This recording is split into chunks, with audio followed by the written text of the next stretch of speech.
On June 24, 2022, the famous court case decided in the 20th century Roe v. Wade was overturned, rejecting women's constitutional right to abortion.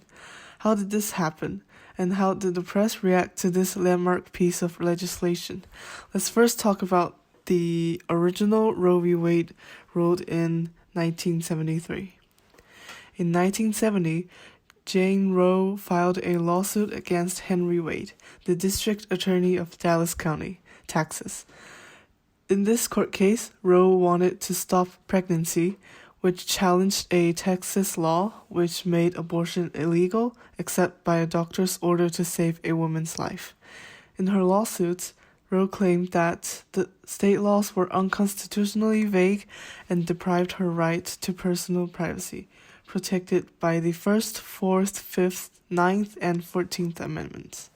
The most important amendment was the 14th Amendment, which states that no states shall make or enforce any law which shall abridge the privileges or immunities of citizens of the United States, nor shall any state deprive any person of life, liberty, property without due process of law, nor deny to any person within its jurisdiction the equal protection of the laws.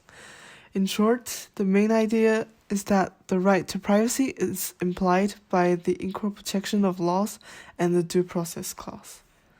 The final ruling resulted in a 7-2 decision for Roe, which is a majority of the court, answering the question, does the Constitution recognize a woman's right to terminate her pregnancy by abortion? The answer is yes, until June 24th, 2022. Dobbs versus Jackson Women's Health Organization is a case that was heard by the U.S. Supreme Court in 2021 and involves a challenge to Mississippi's law that bans most abortions after 15 weeks of pregnancy. The Jackson Women's Health Organization is the only abortion clinic in Mississippi and sued to block the law from taking effect, arguing that it is unconstitutional under the precedents set by Roe v. Wade, which held the states cannot ban abortions before fetal viability, which is around 24 weeks. Although the case was heard in 2021, yet the result was ruled in 2022, which states that the Constitution does not confer a right to abortion, which means Roe v. Wade was overruled. Understanding the basic information about those two cases, we'll go further into how the media reports the overturning of Roe v. Wade. In the article, California was ready for the Supreme Court to undo Roe v. Wade by Sacramento Bee, which is a local newspaper in California. The author discussed how Governor Newsom claimed that he will, quote, support as many people as he can who need medical care. We can already see that in the title of the article, the word ready is a word that can inspire positivity and eagerness. The intended audience, considering local coverage of this article, is Californians, directly mirroring Governor Newsom's speech on the California's official attitude towards this overturn. The overall tone of this article implies a readiness if Roe v. Wade is overturned. Based on the election map of the 2020 election, California appears on the Democratic side. However, as a local news agency, Sacramento Bee does show media bias through a political lens by conveying the lack of responsibility held by the other conservative states, taking away women's rights while harming their physical and mental health. According to the article, some conservative states, such as Texas, have already started to utilize the overturning case to reject abortions. The author also slightly touched on the economic side of the overturning of Roe v. Wade. Through an economic lens, the author expressed some worries that if too many people enter the states only for an abortion, the medical system might collapse due to the overwhelming number of patients. It is quite interesting that in this article, the author showed two different attitudes towards this issue, welcoming politically and concerned economically. Following the decision to overturn, a number of government representatives expressed their reactions on social media. On Twitter, President Biden and Vice President Harris both supported Roe v. Wade and women's right to abortion. As leaders of Democrats, it is clear that through a political lens, the left-leaning political party is not in favor of the overturning of Roe v. Wade. However, according to the article, South Carolina state leaders' candidates react to Supreme Court overturning Roe v. Wade by Live 5 News, which is a South Carolina news agency. Most Republicans refer to the overturning as power returned to the states.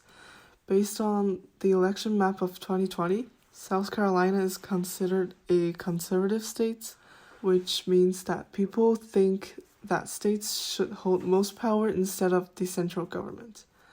This article contains a political lens based on the political party, which in this case of the news agency, Republicans who support the override. This shows a bias when the author uses the word return in power returned to the states, implying that the power was originally owned by the states but was taken by the central government when Roe v. Wade was ruled. In Lito's article, he says the court's decision to overturn Roe v. Wade reshaped the relationship between millions of Americans and the government. Though the opinion will be celebrated by conservatives, it can lead to protests, lawsuits, and charges from the left that the nation's highest court is as political as the other branches of the federal government. He mentioned that the unprecedented breach of a Supreme Court protocol, which showed how the conservative justices might overturn Roe, led to protests across the country.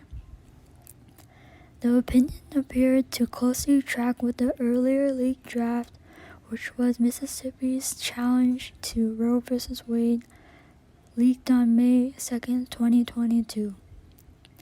Additionally, the author also says that for many years, the legal battle over abortion has focused on regulating the procedure, such as requirements that minors inform their parents before ending a pregnancy or requiring doctors performing the procedure to have privileges at nearby hospitals. For anti-abortion groups, the Dobbs case represented the first opportunity in decades to focus squarely on whether the procedure itself is constitutional. Nevertheless, not all sources contain a biased view on this issue.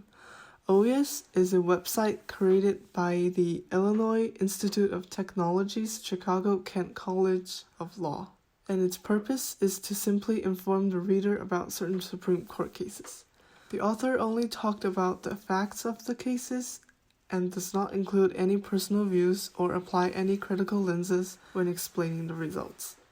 Media bias is a complex issue that has the potential to shape our understanding of the world around us. While some level of bias may be inevitable in media reporting, it is important to be aware of these biases and to seek out diverse perspectives and sources of information.